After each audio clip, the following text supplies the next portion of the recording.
The old man's hands trembled as he opened the creaking door, revealing the shadowed forest beyond, quiet, yet alive with secrets. The chill of the early dawn bit at his face, but he barely noticed. His eyes, deep-set and weary, scanned the thinning fog that clung to the gnarled branches like ghostly fingers. Somewhere in that dense wilderness, they were waiting. Before I show you what Rune did next, can I ask you something small? If you believe that even the wildest hearts can show love, and that bonds between animals and humans are worth protecting, please tap that subscribe button. Most people scroll past stories like this, but your one click could help this message reach someone who needs to believe in second chances. No one in the village truly knew what he did in that forest every morning. He didn't speak much, didn't smile much either, but every day before the sun rose, he'd disappear into the trees. People whispered, "He's hiding something, probably lost his mind," but they didn't know the truth. They didn't know about the wolves. His name was Old Johann.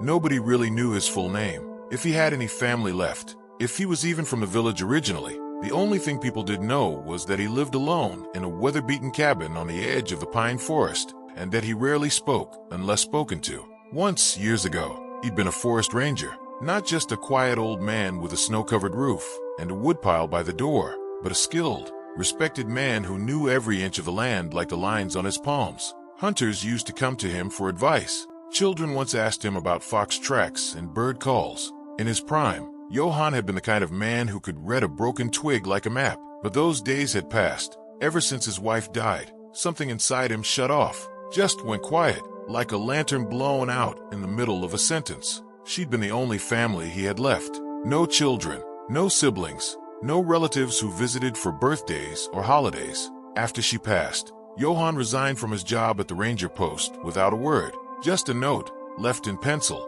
"The trees are quieter than people. I belong with them now." From that moment on, he was seen only in glimpses, passing through the edge of the village to buy supplies, or walking the same trail just before sunrise, always alone, always silent. The villagers stopped asking questions. Most assumed he just wanted to be left alone. Some called him strange, or not right in the head. Others, more sympathetically, said grief had changed him, but they were wrong. It wasn't grief that had changed him. It was what he found in the woods that winter. That winter had come early and hard. Before the first week of November, the mountains were buried under white. The wind was sharp enough to sting the skin. Fires had to be kept burning through the night to keep the cold from crawling under the floorboards. Johann had always liked winter, the stillness, the hush over everything, the way the snow seemed to silence even the loudest thoughts. He would wake early before the sun rose and walk into the forest with a thick coat and a wool scarf wrapped around his face. No gun, no map, just instinct and memory. One morning, just after a fresh snowfall, he noticed something unusual. As he crossed a frozen ridge near the edge of the river, he heard a sound, faint, like something small crying. Not the wind, not an animal he recognized. He stopped, listened. There it was again, a high-pitched whimpering, almost like the yelping of a wounded pup, but not one too. He followed the sound carefully, placing his boots where the snow seemed packed and less likely to collapse. His breath fogged in front of him, and the trees creaked above. The sound led him toward a fallen tree.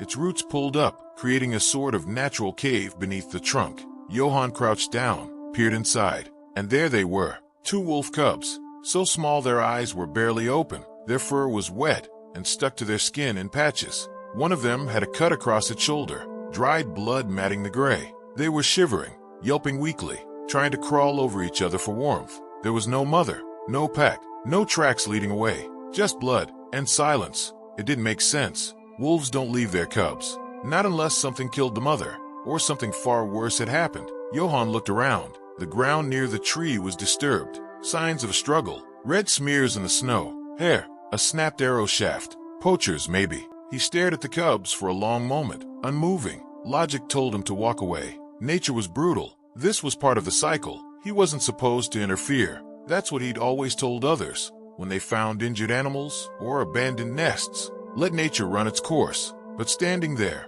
watching them whimper and wriggle, he couldn't do it. He wasn't thinking like a ranger anymore. He was thinking like a man who had lost everything and who now saw something, however small, worth saving. Slowly, he peeled off his coat, laid it on the ground, and gently placed the cubs inside, one at a time. They barely moved, too weak to resist. He carried them home. The first few days were chaos. He didn't sleep much. He mashed boiled chicken and used an old eyedropper to feed them small bits. He rubbed their bellies to keep their digestion working. He held them close to the fire, wrapped in cloth. They cried often, thin, helpless cries that filled the silence of his cabin. It was the first sound besides the wind Johann had heard indoors in months. At first, he didn't name them. He didn't think they'd live that long. But slowly, they began to grow stronger. Their eyes opened fully. Their ears perked. They learned to stand, then wobble, then walk. He started calling the smaller one Rune, because of the strange black markings on her back that reminded him of the ancient symbols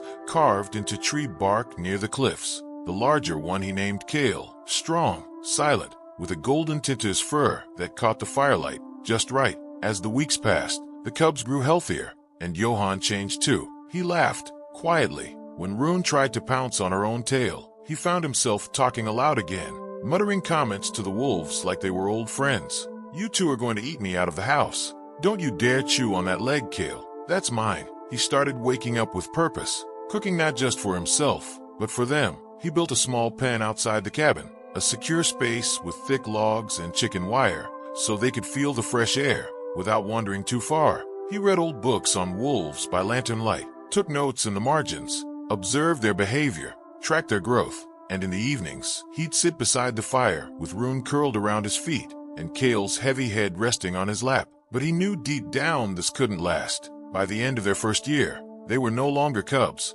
Rune was fast, sharp-eyed, quick-footed, curious and bold. Kale was larger, heavier, more cautious, always watching. They could no longer be kept in a pen. Johann knew that if he didn't act soon, keeping them cooped up would turn them into prisoners, not companions. So he started letting them run, first for 5 minutes, then 10, then an hour. They always came back. At first, Johann thought it was luck, that they didn't know how to live in the wild, but with time, he realized it was choice. They came back because they wanted to, because he was their pack now. Still, he didn't trust the outside world. He avoided hunters. He never walked with the wolves near the village roads. He knew what people would think. Wolves are dangerous. They're wild. They can't be trusted. So he kept it secret. Every morning, he'd walk the forest trail with Rune and Kale beside him, weaving between trees like shadows. And every evening, he'd feed them and rest by the fire, pretending, just for a while, that nothing could ever change. But the truth was, things were changing, fast. Kale had started pacing at night, sniffing the air, ears twitching at every distant sound. Rune had grown restless, disappearing for hours at a time before returning with dirt on her nose, and a look in her eyes that Johann couldn't quite read. It was instinct, the pull of the wild, nature reminding them who they were, and Johann knew the day was coming when they might not come back.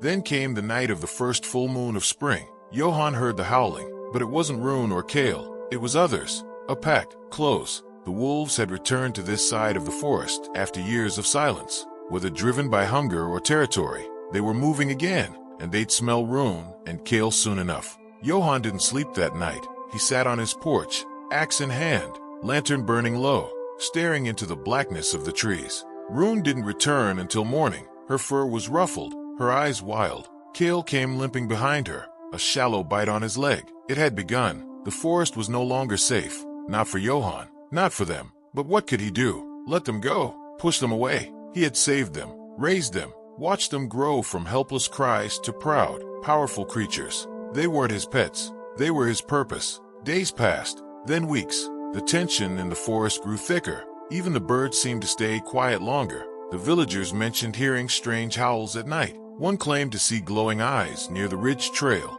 Johann stayed alert. He strengthened the old fence, kept the fire burning brighter, let Rune and Kale roam only during the day, and kept them close at night. But one morning, he woke up, and they were gone. No scratch at the door, no soft whine, no paw prints in the snow. Gone. He searched for them all day, called their names into the trees, checked the old trails, the riverbank, the den beneath the fallen tree. Nothing. For the first time in years, the silence returned. 3 nights passed, then 4. On the 5th night, he heard it, a howl, low, familiar, close. He ran outside barefoot, nearly slipping on the steps. The fog was thick, curling around the cabin like smoke. And there, just beyond the clearing, 2 shapes, Rune and Kale, but not alone. Behind them more, a pack. Johann stood frozen, heart pounding. Were they friend or foe? Would Rune and Kale protect him, or disappear with their kind? The answer came not in sound, but in motion. Rune stepped forward first, walking up to Johann with slow, deliberate steps. She nuzzled his hand, then stepped aside. Kale followed, licking Johann's palm once, then turning to face the pack. The others waited, and then they bowed. Not to Johann, to Rune and Kale. They were no longer orphans. They were leaders. And Johann, he had raised them. Johann didn't sleep that night. After Rune and Kale returned with the wild pack at their backs, his world shifted. He sat on the edge of his bed, boots still on, staring out the small window that faced the tree line. The fire had died down to glowing coals. The cabin was quiet except for the faint rustle of wind. He had raised them, fed them, named them, protected them when they were too weak to stand. He had talked to them in the darkest hours of night, long before they ever howled. He had been their world, and yet, now they had found another world, a wilder, older one that Johann could never be part of. What did it mean? Were they leaving? Or worse, were they already gone? Over the next few days, the forest felt different. Johann noticed things he hadn't before. Tracks droppings, claw marks in the soft mud near the river. There were signs of wolves, yes, but not Rune or Kale. This was the rest of the pack, and they were claiming territory. He started marking a map on the back of old cereal boxes. Red lines for old paths, blue lines for water sources, and now charcoal gray markings for wolf sightings. Every morning, he still opened the door just before sunrise. Every morning, he stood there in the cold, waiting. Some days, Rune or Kale appeared alone. Other days, they arrived with 2 or 3 other wolves, trailing silently behind them. Johann didn't trust the others. Not yet. He could feel the tension when they were near. He'd see the way their ears stayed alert, how their eyes flicked from his axe to his hands, never settling too long. These wolves weren't cubs. They weren't trained. They were wild, fierce, built for survival. And yet, they listened to Rune and Kale. When Rune sat at Johann's feet, the others stayed back. When Kale nudged Johann's arm with his head, the pack looked, but didn't move. Rune and Kale had become something more than just survivors. They were leaders now, alpha wolves. Johann returned to his routines, chopping wood, boiling stew, patching holes in the cabin walls, but it all felt like sleepwalking. He kept watching the forest, waiting. Every sound made him turn his head. Every snapped twig made him hold his breath.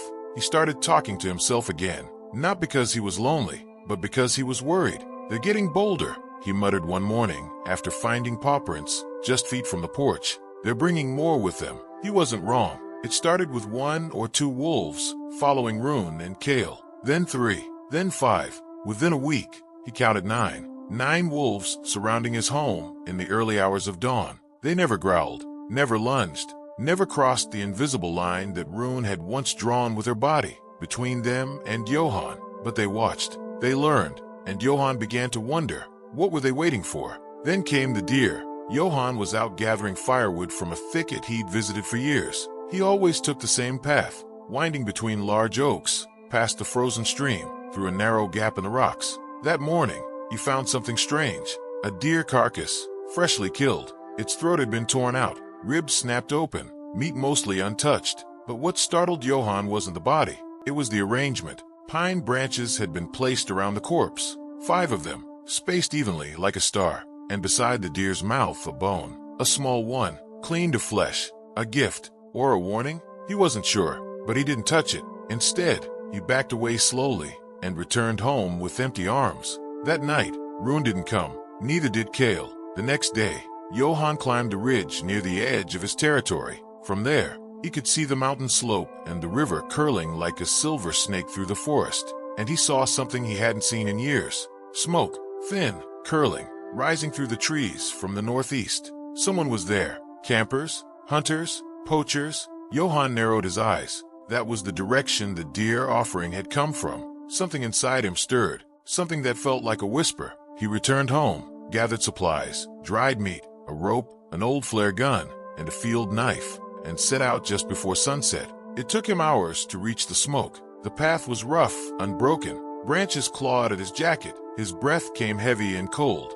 Finally, through the brush, he saw them. 3 men, 2 tents, a small fire crackling low. They weren't from the village. Their accents were different. Their rifles were polished. One had a silencer strapped on. These weren't hikers. These weren't tourists. They were hunters. Johann crouched low, hidden behind a fallen log. He listened. No signs this morning, but there's fresh scat near the river. Pack's close. One man said. Boss says take the alpha. That'll scatter the rest. You sure the locals don't know? It's a ghost town. One old man and some drunk farmers. Nobody's coming out here. Johan's heart dropped. They were after Rune and Kale. The hunters didn't see him. They turned in for the night, laughing and clinking metal cups together. Johan left quietly, retracing his steps with careful silence. He didn't sleep that night. Johan faced a choice. He could warn the authorities, but the nearest ranger post was 2 days away, and the hunters weren't going to wait. He could try to scare them off himself, but 3 armed men against 1 aging forest dweller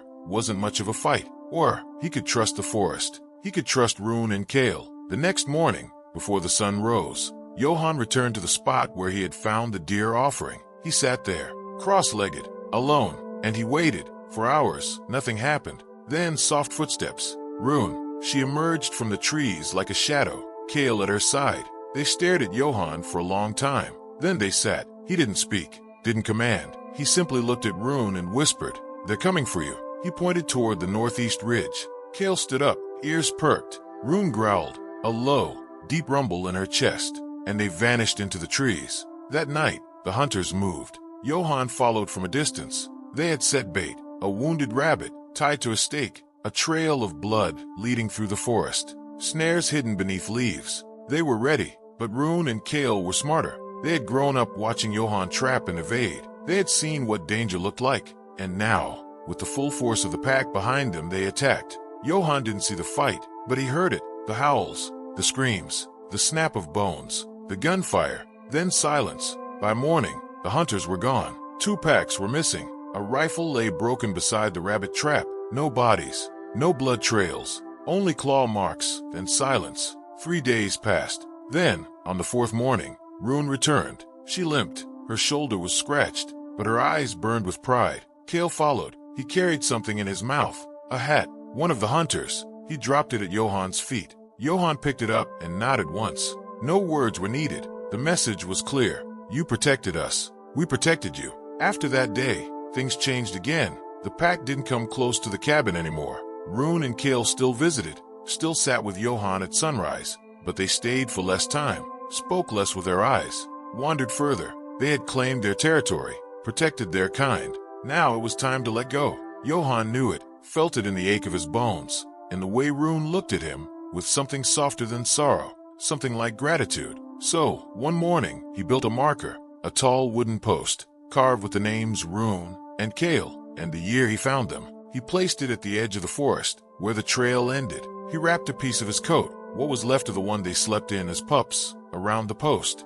And that morning, when Rune and Kale arrived, he led them to it. They sniffed it, looked at him, then at each other. Rune howled once. Kale joined. The rest of the forest answered. Then they turned and walked into the trees. For days after they vanished into the forest, Johan's world grew quieter than it had been in years, but not empty. There was a peace to it now, a sense of something fulfilled, a story told the way it was meant to be told. He still woke up before sunrise, still opened the creaking door, still scanned the horizon where fog curled like breath over the earth. And sometimes, he thought he saw them, just a flash of gray fur, a glint of gold eyes, a tail disappearing between pines. He never called out, because he knew, if they wanted him to see them, they would come. So he waited, until one morning, something changed. It started with the sound of a scream, not human, not animal, something in between. It echoed through the forest, like a torn piece of sky.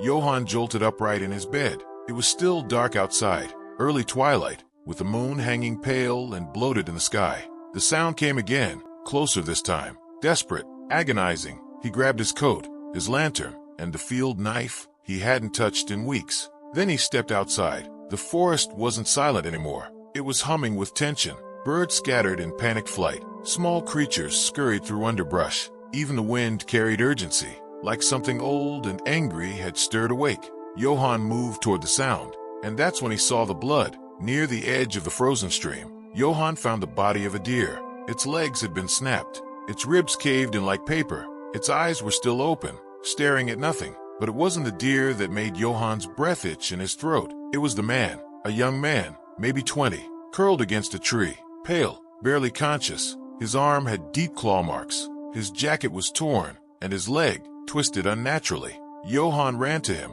dropping to his knees. "What happened?" he asked, voice hoarse. The man tried to speak, but choked instead, blood on his lips. Johann ripped open a packet of snow and pressed it to the wound to slow the bleeding. "Stay with me," he whispered. The man finally gasped out a single word, "Wolf." Johann's heart dropped. He looked around, scanning the area, but saw no wolves, only signs of panic. Broken branches, torn footprints. This wasn't a normal wolf attack. Something was off. The man passed out soon after. Johann dragged him back to the cabin, muscle by muscle, slipping more than once on frozen patches. When he finally got him to the porch and inside, he laid him near the fire and wrapped his wounds as best he could. As dawn broke, Johann sat beside him, watching his shallow breaths, and thinking, was it Rune? No, she would never. Kale, impossible. But if not them, then who? That evening, Rune came back. She didn't walk to the cabin. She stood at the edge of the clearing, just inside the tree lane, her silhouette framed by moonlight, body tense, eyes locked on Johann, and behind her more wolves. But they weren't her pack. These wolves looked different, larger, rougher. Their fur was darker, eyes colder. Their movements were twitchy, unpredictable. Johann stepped out onto the porch slowly, raising his hands. What's going on? Rune didn't move. Then Kale appeared beside her, limping again, this time with a deep gash on his shoulder. And Johann understood. The pack had split. In the wild, packs aren't just about numbers. They're about loyalty, balance, respect. But something had shifted. Rune and Kale's leadership had been challenged by a younger male wolf from the outskirts, one who believed Rune had grown too soft, too human. He didn't want harmony. He wanted conquest. And now, his splintered pack had begun attacking, testing boundaries, lashing out at anything in their path. Even humans, even Johann's forest, even Johann. Johann couldn't ignore it. He couldn't protect them like he used to. Couldn't keep Rune and Kale safe with food and fire and fences. But he could fight beside them. For once, the man and the wolves had the same enemy. So he did something he hadn't done in years. He walked deeper into the forest with purpose, not with fear, not with hope, with resolve. And there, under the same frozen tree where he had found them as pups, Johann lit a fire. He poured raw meat around the edges, spread ash to mask his scent. Then he waited, and when the rogue wolves came, silent, fast, teeth bared, he didn't run. He raised the flare gun and fired. The red light burst into the sky, casting long, hellish shadows over the snow. And from the darkness, they came. Rune, Kale, their pack, what remained of it, and the fight began. It was violent, raw. Johann couldn't see everything, only flashes between trees, the sound of growls, yelps, snapping jaws. He held his knife close, protecting the fire, waiting for anything that got too close. At one point, a dark wolf lunged from behind a stump. Johann turned too late, but Kale crashed into it midair, sending both of them tumbling down the slope. Rune stood above the fire, howling orders. Her voice split the night in half, and slowly, the rogue wolves fled, bleeding, defeated. The forest fell silent once more. Johann found Kale near the riverbank. He was breathing, but barely. Rune stood over him, whimpering softly. Johann sat beside them, stroking Kale's fur gently, whispering nonsense, words that had no meaning except for the emotion behind them. "You did good, boy. You did so good." Kale looked up once, his golden eyes locking with Johann's, and then he went still. Rune didn't move. Johann didn't cry. Not then. He sat there until morning. Kale was buried beneath the tree where he had been found as a cub, beside the deer bones, beside the collapsed den, beside the beginning of everything. Johann carved another name into the wooden marker. Kale, protector of the wild. Rune returned to the forest that evening, but before she did, she licked Johann's hand once, the same way Kale had done the first night they met, and then she was gone. This time, Johann didn't follow. He knew her path was no longer his, but that didn't mean their story was over, because sometimes, if you stood in Johann's cabin before dawn and opened the door just wide enough, you could hear it, a single, low howl, deep in the trees. Not a goodbye, but a promise. In the years that followed, the forest changed, but so did Johann. He no longer feared the silence. In fact, he welcomed it, because within that silence lived memories of tiny whimpers under a fallen tree, of paw prints on a snow-covered porch, of eyes that once held fear, then love, then loyalty strong enough to face death. The villagers still talked about the old man in the woods. Some whispered about wolves that guarded his home. Others told stories of a ghost pack that moved like shadows, never seen, only heard in the distance. But Johann never explained. He didn't need to. He just kept living, quietly, gratefully, listening for that soft rustle in the trees, that low howl in the dark, that reminder that he had once saved 2 lives, and in return, they had saved his, not just from danger, but from loneliness, from grief, from disappearing. What began as an impossible bond between a broken man and 2 helpless cubs became something far bigger, something wilder, something eternal. Rune still roamed the forest, her howl echoing across ridges and valleys. And sometimes, when the air was still and the moon was full, Johann would step outside, close his eyes, and smile. Because even when you lose everything, life has a way of finding you again, even if it comes on 4 paws. Subscribe for more true animal stories that touch the heart and leave you speechless.